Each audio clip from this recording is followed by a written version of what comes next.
What if spirituality wasn't something that made us different from one another, but something that made us the same in our common quest for the divine?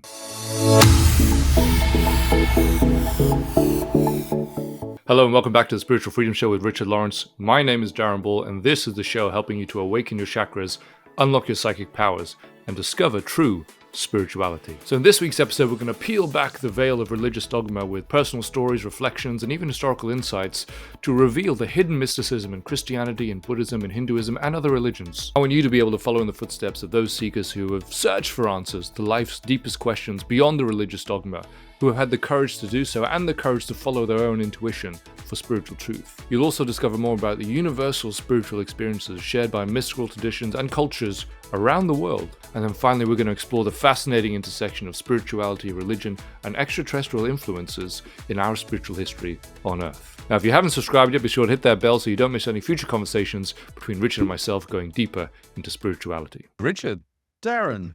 very upset, I must say, that we've forgotten once again our Christmas hats this year. Oh, how could we do that? How could we do that? I don't know. Not the most festive, but Mince pies? Have you got the mince pies?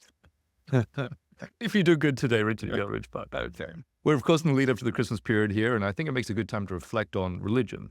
Yeah. And what I'd like to talk to you about today is this idea that religion is not really something that separates us, but something that actually makes us the same when we look beyond the dogma to the essential truth, Yeah. and the common quest that we share for the divine, which I think Yeah. is what brings them all together. So I wanted to talk about that today. I thought we could start by just talking a little bit about some of the dogma that's crept in and how that's sort of diluted or watered down or sort of drawn attention from the true essence of the teachings.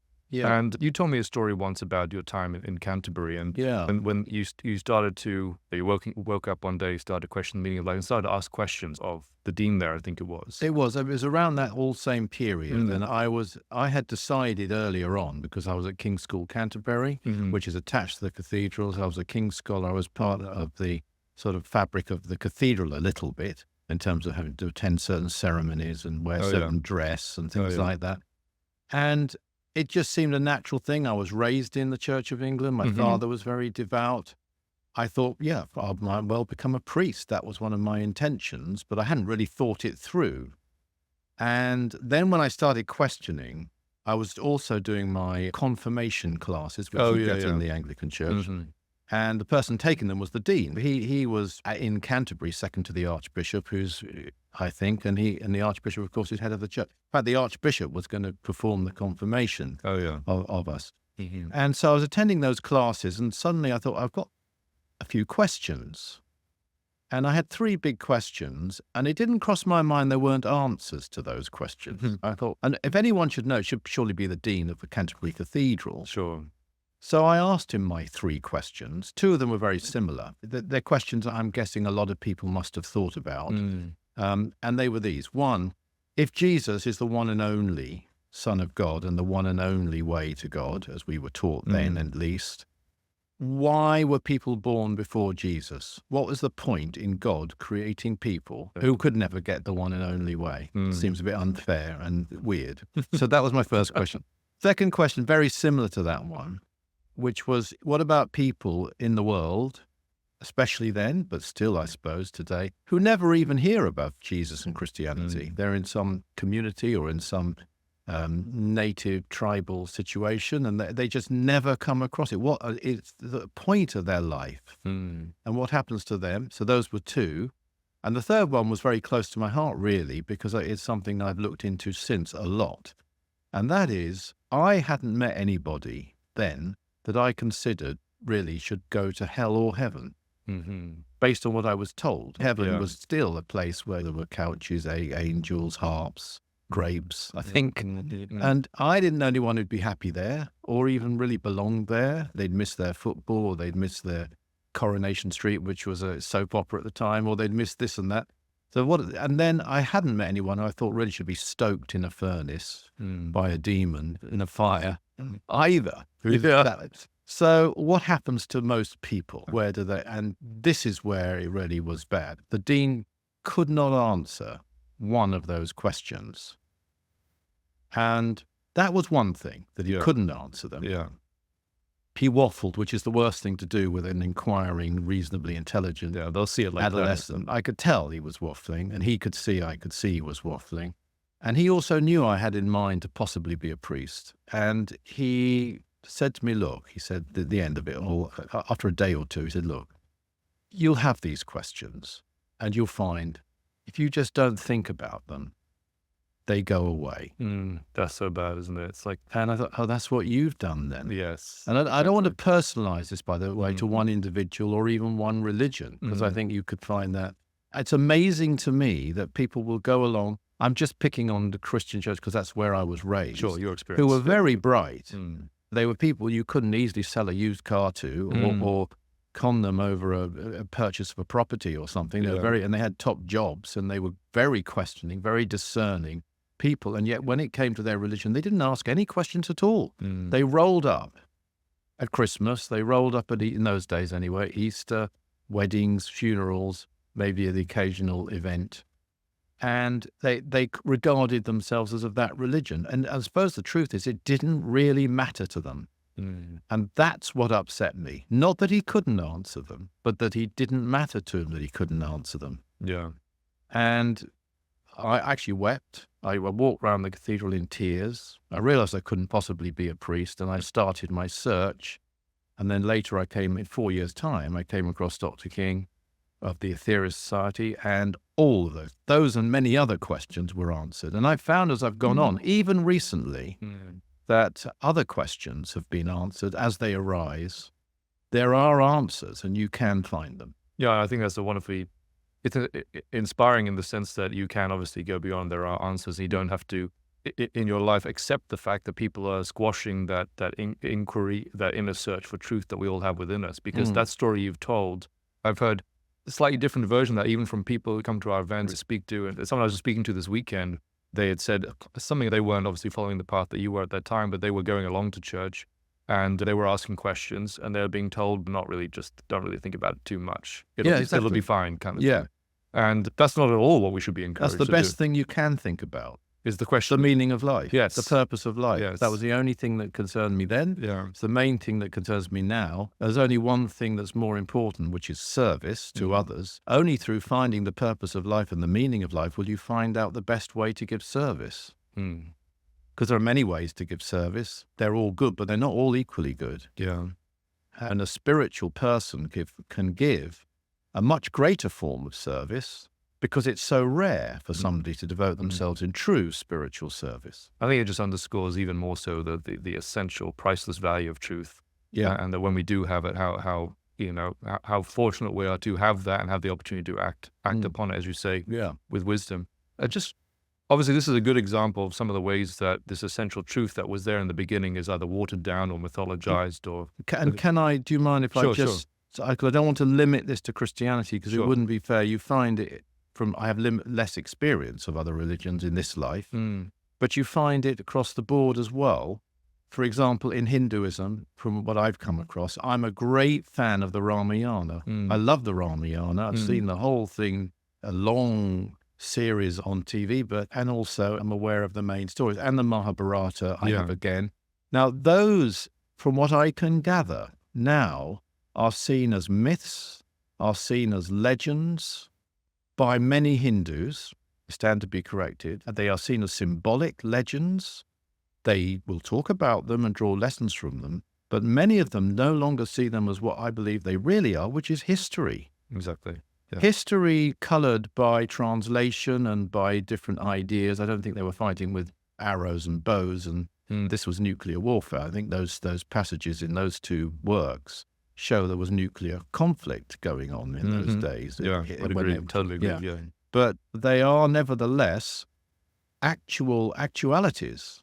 And of course, as soon as you start calling someone a myth, it's like the story of King Arthur. As soon as it becomes a myth and a legend, he didn't really exist. And if he did, he was just some Dark Ages warrior, or how they try to repaint things. Yes, yeah. Then, of course, it's easier to assimilate. And you get this, here we are at Christmas, you get this with the Star of Bethlehem. I mean, you either believe that 3 men were led to a stable, or you don't. If you don't believe it, that's one thing. It's in the Bible, but you don't believe that bit of the Bible. Yeah. That's up to you. But what you can't do is say, actually, it doesn't mean that. What it means, it was just an astrological prediction, or it was just some kind of astronomical event. Yeah. Which, no, sorry, stars don't hover over stables. Yeah, I think you were going to go on to that probably. I think you're right on it, because that was actually a watershed moment in my own life when someone started to tell me about psychic powers and, about the Master Jesus and about, these miracles that he performed and how that was actually possible, raising the Kundalini, using the chakras. Oh, yeah. And I thought, gosh, it's not just a story. It's not just a myth. It's not just symbolic. This is actually pointing to our own superhuman potential that we can all develop, etc. Jesus was a master. He had been to Tibet. And he, in this missing period, I think between the age of 12 and 30, I think. This is a great revelation. And he'd been to Tibet and he'd practiced Tumo.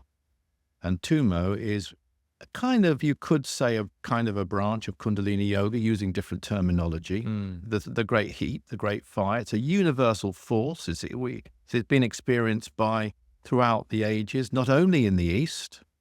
It's been experienced in the West, just to name two people, by Pascal. And another one who's an amazing woman, Hildegard de Bingen, or Hildegard of Bingen, I think it is. Incredible woman in the, I think, 11th century or 12th century, around that period, who gave a description which can only be Kundalini. But the Master Jesus, he gained these powers. That's why he could teach his disciples to walk on water. That was an Eastern feat. Yeah. And he brought these great powers with him. I think and one reason it was such a revelation for me was that certainly part of the agenda is to make the religion more assimilable to people. But actually it does us all a disservice in that it totally waters down the potential that we can see within ourselves in the example of these great masters and mystics who have been there throughout the religions. Well, that's the beautiful thing. I think you've hit the great word there, because if you look back to the sort of medieval period and maybe the early Middle Ages period, around there, you'll see a great unanimity, and people report on this, between the mystics of the major religions. So you had Sufis, you had Kabbalists, so Sufis from the Islamic faith, Kabbalists from the Jewish faith, Gnostics and other Christian mystics as well, working together, while simultaneously the Orthodox part of their religions were at war in the Crusades. Yeah. And this is the difference. And because the mystics come to the same conclusions, because there is universal truth. It's encapsulated in various dogmas. Dogmas can then make it wrong, and they can limit it grossly and distort it. But, in the very best way possible, there is language involved. And as soon as you get language involved, you are lessening the actual experience. You have to use language at the moment in our civilization. But this is just a form of reference. Say, Blaise Pascal, 17th century French mathematician, philosopher, and so on, if he had a great experience, he would use reference points from his own background, which was Christian and Old Testament and so on. And if somebody else would use other reference points, if they're a Native American, they might use reference points from a whole other type of thinking, like a Hopi Indian or something. I'm not sure what they're called Indians anymore, actually. Hopi, perhaps. So they would use those other reference points, but the truths underlying those are exactly the same.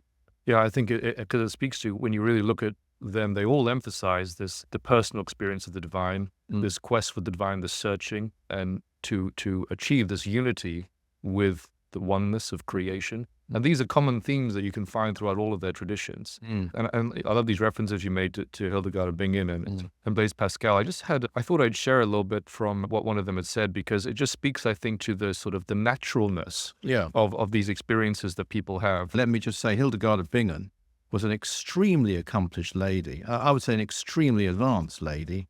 And she was an abbess, but at the same time, she was a great expert on medicine, expert on natural history and science, a brilliant composer. I think I'm right in saying that even today, the majority of the recordings of monophony, which is single voice, I think, choral work, I think she has the world record even today of the most recordings of that type of music.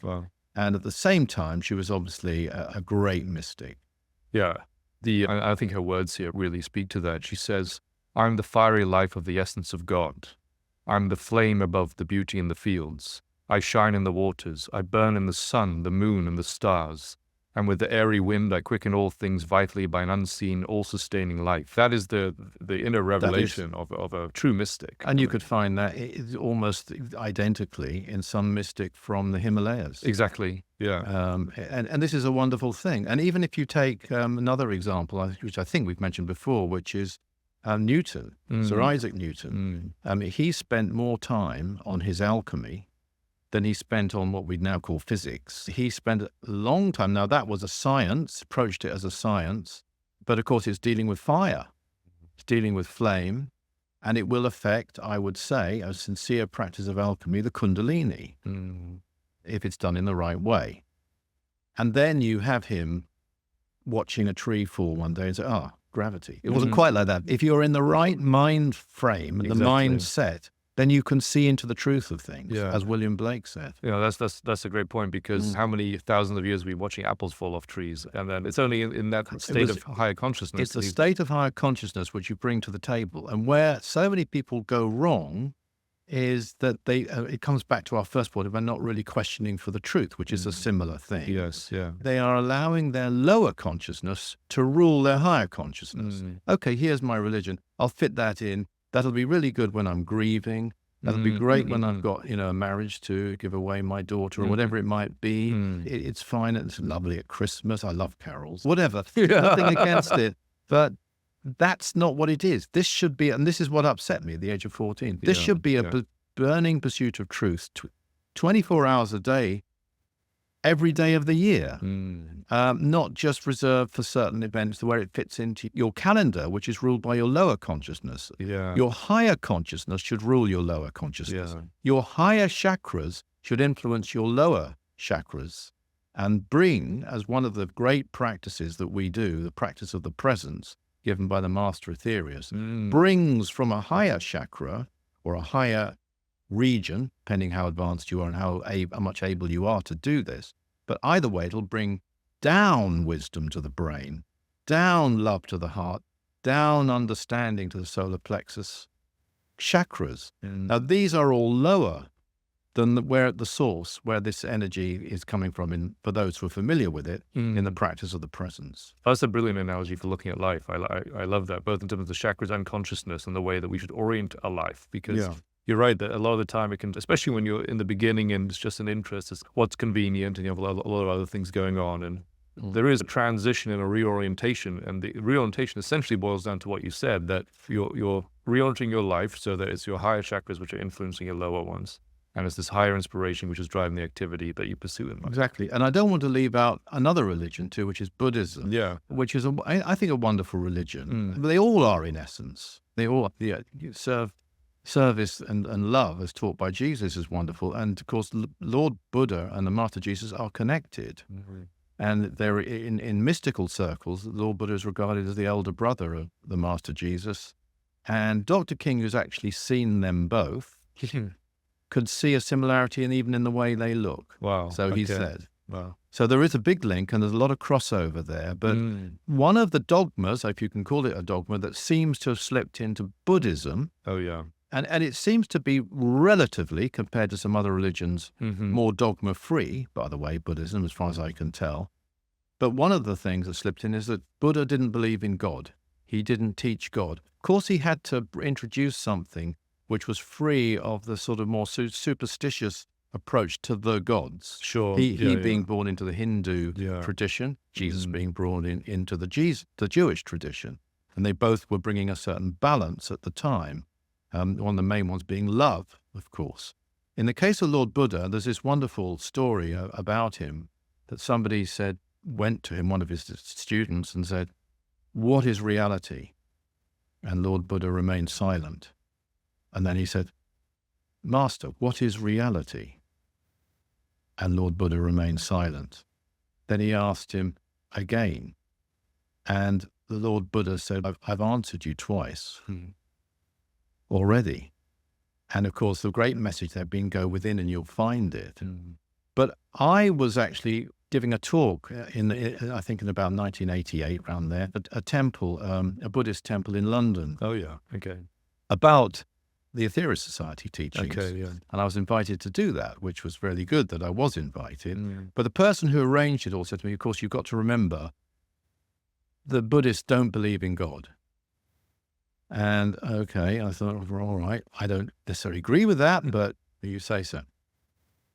But it's a strange thing that within a day or two of that conversation, Dr. King received a transmission from a number of masters, and one of them was the Lord Buddha. And I think it's very rare, actually, for Dr. King. I don't know, I can't think at this minute of any other examples of him receiving a transmission from the Lord Buddha. Yeah. And in that transmission, the Lord Buddha described to the divine architect, I think it was, of all wondrous creation, phrase like that, but certainly a description for God. Yeah.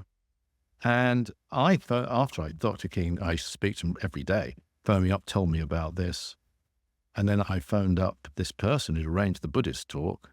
And I said, oh, by the way, I've got some good news for you. Good news. Lord Buddha actually does believe in God. He said, how do you know? I said, he told Dr. King yesterday. That's a true story. That is the time I've been next to a master. Wow, that's funny.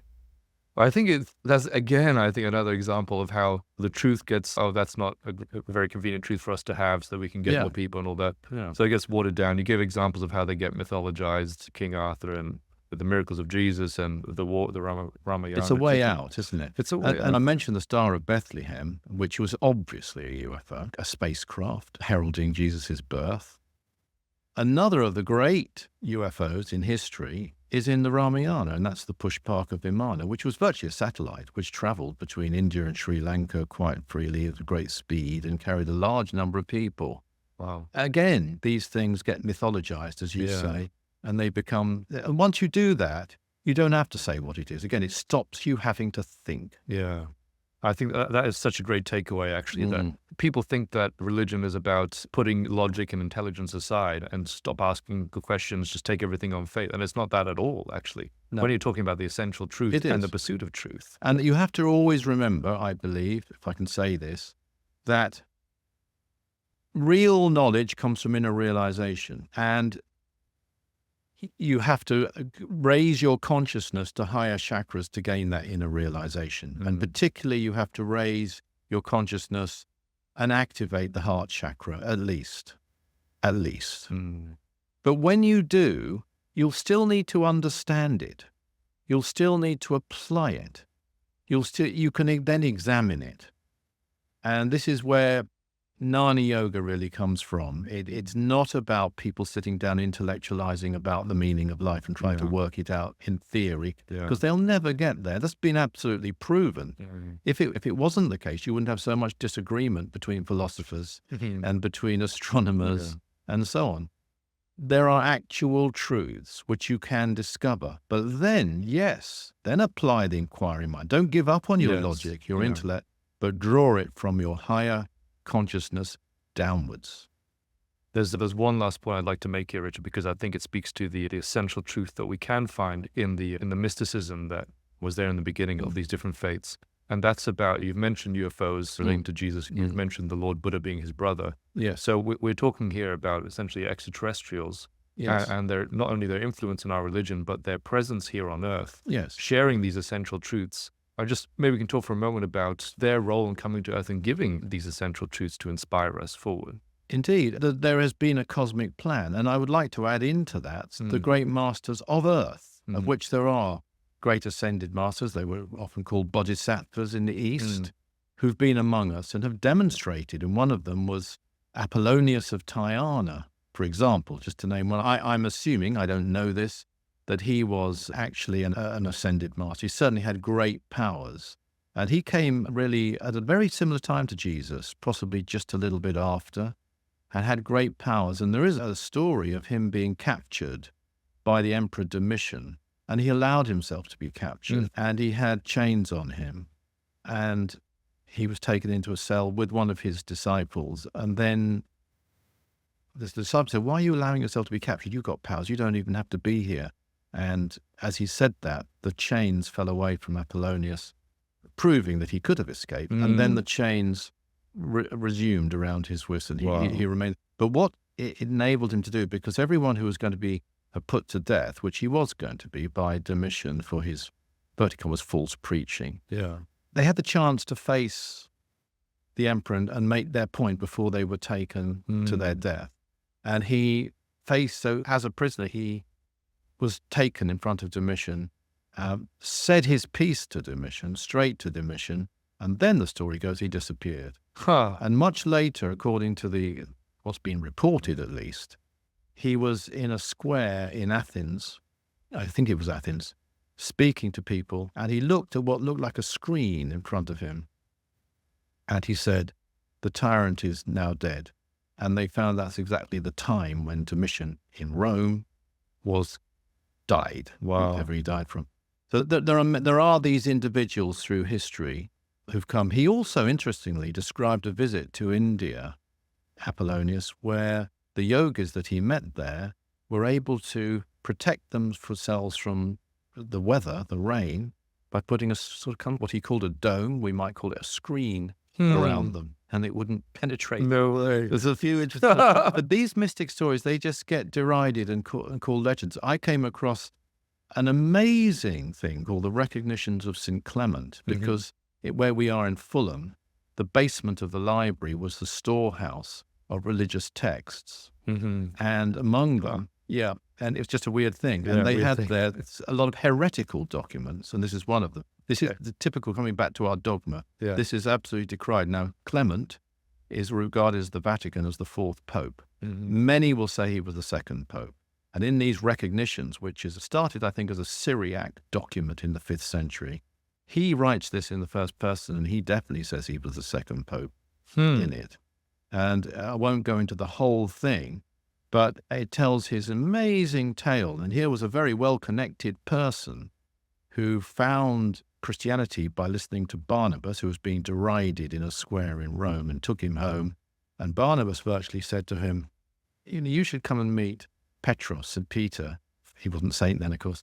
And this is where he is, gave him virtually the address, Galileo. Sure enough, Clement commissions a vessel, goes there, meets him, became his aide, according to these recognitions, and proceeded from there. And then when St. Peter decided to come back, you mentioned extraterrestrials, another great extraterrestrial, not a weak person, not a coward, not someone who'd been so frightened he denied Jesus 3 times, not that, someone who was a strategist who decided, now is not the time for me to die. These people don't deserve the truth because their motive is wrong. So I'll tell them I don't know Jesus, as he was actually ordered to do at the Last Supper. He denied Jesus for a reason. When he decided to come back, he knew he would die. He chose his moment to die in a terrible way. And as he was being taken away, according to his recognitions, he put his hands on Clement. I see. And that's how Clement was consecrated as the second Bishop of Rome, the second Pope. So that was the apostolic succession then? The apostolic succession. In fact, St. Clement became and is regarded today as one of the experts on apostolic succession. He's many things. He's the patron saint of blacksmiths, but that's another story. But he, again, this is another example that at some point the Vatican decided this isn't true, this is heresy, we don't want, that doesn't fit with whatever. And so that was, again, dismissed as heretical.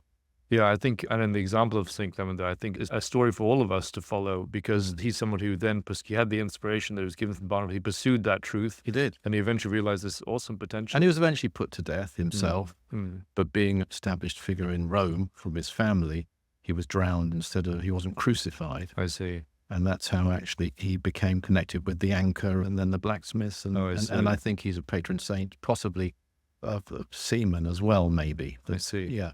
But that's not the main point. The main point is the absolute suppression of truth. You can look at the Gnostic Gospels. I'm not saying they're all true, but there can be great truths in them, and there can be great untruths in the Orthodox. And of course, they were wrestling with a massive problem. I have some sympathy for St. Augustine and some of the others at the time, think Ambrose, maybe Jerome. They were trying to organize a very disorganized religion and create some semblance of unity. But there's always dangers in that. And, that's why we're so lucky in the Aetherius. Let me finish with this, because we have an unalterable source. And people can get it through the cloud. That's right, yeah. And they can get access to recorded transmissions, recorded teachings, we know exactly what Dr. King said, not what some leaders of the Aetherius Society will tell you Dr. King said. I mean, which in good faith, I will say. Sure. And I do it myself a lot, but we have a source here which is absolutely unalterable. And even when you take the word of leaders of the organization, we're dealing with people like myself who are one generation away, and we're appointed by him. Mm-hmm. Every position I hold, he gave me. I don't hold anything that he didn't give me. And the church is dealing, I think the Gospel of St. John, for example, I think was written 100 years, way after the life of St. John, I believe. I don't think much of those Gospels were written by the people. And some of the people, like Luke, I don't think knew Jesus much at all. He was around somewhere, we probably may have met him. And it was a very short mission, after all, in the physical body, 3 years. So the sources are too good, but in the Aetherius Society, you have fantastic sources and extremely credible, indisputable sources. And all our main teachings go back to the original audio source, like the 9 freedoms and the 12 blessings. I think that's a great inspiration for all seekers of truth at this time. Thank you very much, Richard. Thank you. Isn't it eye-opening that at the same time that Orthodox Christians and Muslims were fighting in the Crusades, as they were for hundreds of years, that Sufi thinkers were engaged with Christian and Jewish mystics, exchanging ideas and practices? It just goes to show that while religious elites champion their differences and their dogmas, the truth is that the universal spiritual truth binds us together in this age-old common quest for God realization. And how important to see this unity at a time of such turmoil in the Middle East as we have right now. But what it highlights for me the most, I think, is the value of going back to these essential, universal spiritual teachings that bring us all together, and the value of those teachings that were preserved at their source, like the teachings that were given through the mediumship of Master of Yoga Dr. George King from extraterrestrial sources that could see our divine potential on earth and only want us to help us to realize that in our quest for God realization. Now, if you enjoyed that episode about exploring universal mystical truths, then be sure to check out this episode over here that goes deeper into the key of higher consciousness, or this episode over here that goes deeper into understanding how you can make a connection with a true spiritual master. Thanks for tuning into the show, and see you next time.